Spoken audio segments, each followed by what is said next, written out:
Iya itu saksi orang tuh. Ini hak aku, hak aku juga, aku minta hak aku, kamu ini negara hukum apa negara kamu? Iya negara. Jujur seru banget ini sih, barusan tuh lihat live-nya Doktif sama SS, sumpah rame banget. Jujur disclaimer dulu ya, gue tuh nggak ngedukung siapa-siapa, dan di sini sebenarnya gue tuh nggak terlalu ngikutin ceritanya, tapi tahu, tapi gue nggak mau, nggak terlalu peduli lah sama case-nya, karena ya nggak peduli juga lah. Tapi pas ngeliat live-nya mereka berdua tuh seru banget, sumpah.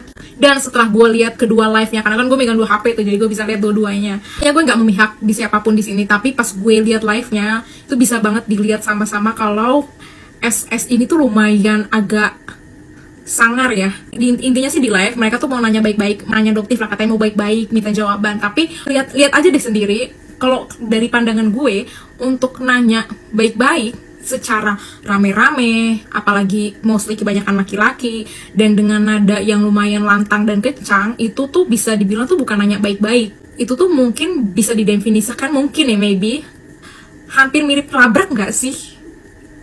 Maksud gue, mereka kan rame, si Doktif ini perempuan dan cewek berdua doang, itu udah pasti mereka akan diem, dan ya pasti akan adalah terasa takut di dalam hati kan, takut dia papain ataupun kayak gimana.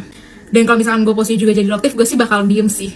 Karena untuk orang-orang yang emosi kayak gitu, yang kata-katanya itu yang kurang apa ya, kurang pantas atau berantakan kayak gitu ya, emosi lah, itu tuh pantasnya memang dijawab di aja. Karena percuma kalau dijawab, kalaupun Doktif ngejawab itu pertama nggak akan masuk ke otaknya mereka, karena mereka posisinya lagi emosi. Yang kedua akan tambah panas lah suasananya, jadi ya better diam dan mereka langsung ke Polda atau ke kantor polisi, dan di sana diomongin secara baik-baik ataupun secara hukum. Tapi balik lagi, yang tadi gue nggak memihak siapa-siapa ataupun gue nggak terlalu peduli sama masalahnya, after lihat live itu gue bisa ngebaca sih tipe-tipe orang yang serakah sama yang.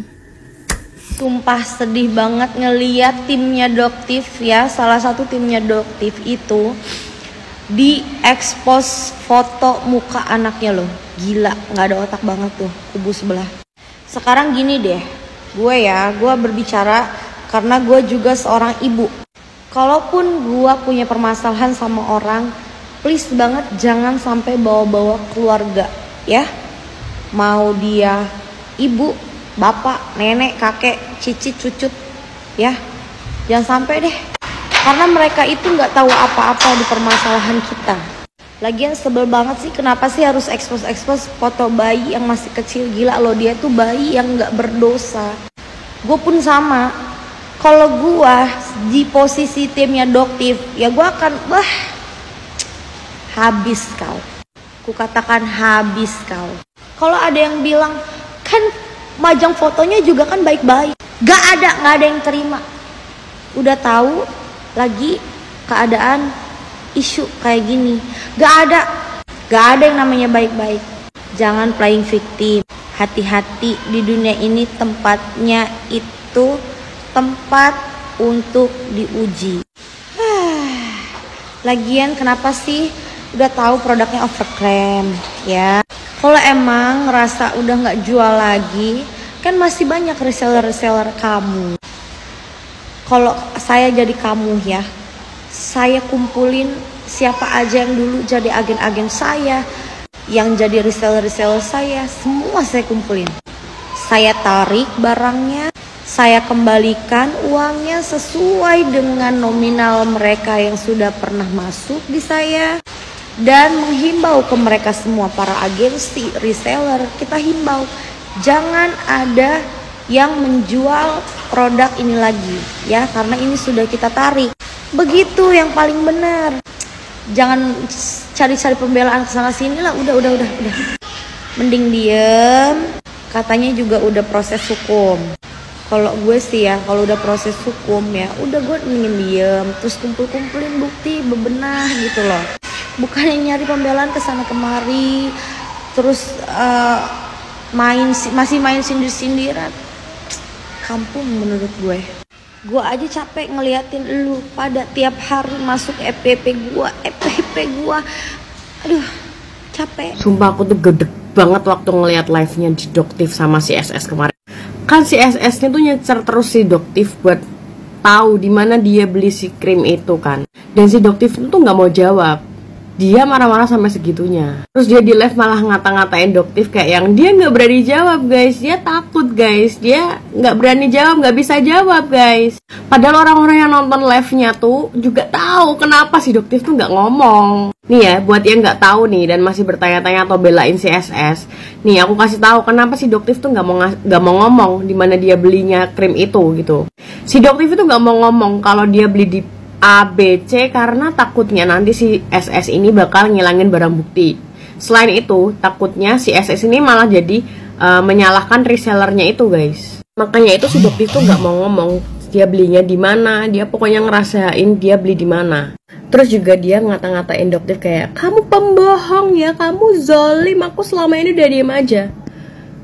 What? Orang-orang juga tahu kamu yang pembohong. Sekarang di logika deh guys, kalau misalnya si produknya SS ini tuh bagus banget, kenapa harganya itu langsung anjlok begitu, beritanya booming dan di-spill sama Nikita Mirzani? Dari yang jutaan bisa sampai tinggal 100 ribu, 300 ribuan. Dan yang dibilang Nikita Mirzani itu juga bener guys, logikanya loh, logikanya ya. Mana ada sih orang jualan yang mau rugi? Gak mungkin. Berarti kan dari omongannya Kak Nikita itu bener kalau produknya SS itu ya emang modalnya cuma berapa belas ribu doang mungkin, atau nggak ada sampai 10 ribu. Coba di logika, dari jutaan sampai 100 ribu udah dapet bundling, dapat masker lah, dapat sunscreen lah, dapat apa, tisu basah lah, dapat apalah. Coba bayangin. Siapa yang tadi malam nonton live-nya Doktif? Gemes banget sama Doktif. Mama tinggal tidur tuh jam 9:30 ya. Udah ngantuk, pada pengen nonton. Gemes sama Doktif, kok bisa setenang itu. Tapi ya, Doktif menunjukkan kelasnya. Yang main kroyer sama Doktif, kamu menunjukkan kelas kamu. Dan para buzzer yang muncul di live-nya Doktif bilang, panik, turun. Kalian salah orang. Ya nggak apa-apa sih ya, namanya juga kalian kan kerja. Oke Doktif, semangat terus. Kami mendukung Doktif. Tetap mendukung Doktif. Iya. Sorry sekali ini Nikita Mirzani bener. Bye, selamat berjuang Doktif. Stop, siapa di sini yang muak banget sama kasus perskincarean? Jadi kasus nggak jelas, keributan antara pihak sana pihak sini nggak jelas banget. Udah gitu ditambah dengan soal flexing harta kekayaan dari masing-masing owner skincare yang ngakunya owner skincare itu. Setelah sekian lama kasusnya sudah berjalan dari 2024 dan sekarang Bepom baru turun tangan. Buat gue ini makin muak.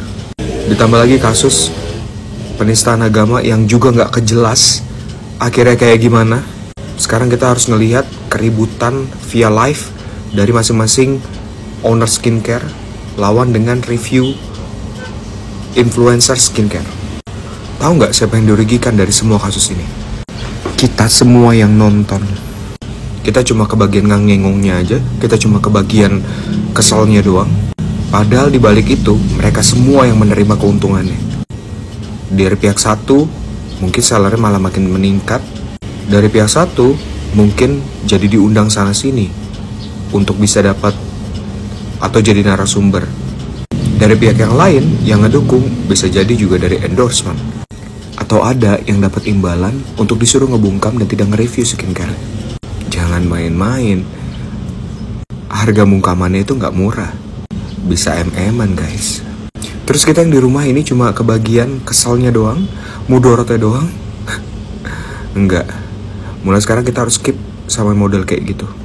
Dan satu lagi, gue minta tolong sama pemerintah, BPOM dan segala macamnya untuk melindungi kita semua para netizen, kita semua para masyarakat. Tolonglah cek dengan benar produk-produk skincare itu. Sekian dan terima kasih. Bye. Bukan hanya di live tidak mau mengakunya, sudah datang ke Polda yang tanpa live itu juga tidak mau mengaku. Kalau memang berani, tidak takut, akuin dong belinya di sana. Ini reseller kamu kan harusnya. Berarti produk kamu kan, harusnya kan gitu. Terang-terangan aja secara terbuka, jangan ditutup-tutupin, ge. kalau memang itu resellernya dia, Kak Sel kan juga sudah menjelaskan di podcastnya Dr. Richard Lee yang katanya memang itu dulu produknya dia. Setelah ditegur oleh BPOM kan itu sudah tidak emang itu kan memang dari awal tidak diperjualbelikan bebas. Nah, setelah dapat teguran dari BPOM kan dia menyetop produk tersebut untuk tidak diedarkan lagi. Dan mungkin kenapa Doktif masih bisa dapat kalau memang itu produknya Kak Sel ya. Kenapa dokter masih bisa dapat? Itu mungkin karena si resellernya ini ordernya kelebihan gitu. Dari pusat sudah disetop tapi sudah terlanjur turun ke reseller, dan reseller ini sudah menyetok begitu banyak produk tersebut. Kalau tidak dijual berarti resellernya yang rugi. Berarti di sini yang salah resellernya. Kan sudah dari atasan sudah tidak ada izin lagi untuk beredar setelah dapat teguran. Sudah disetop semuanya. Begitu kan? Bukankah begitu? Bukankah begitu kawan?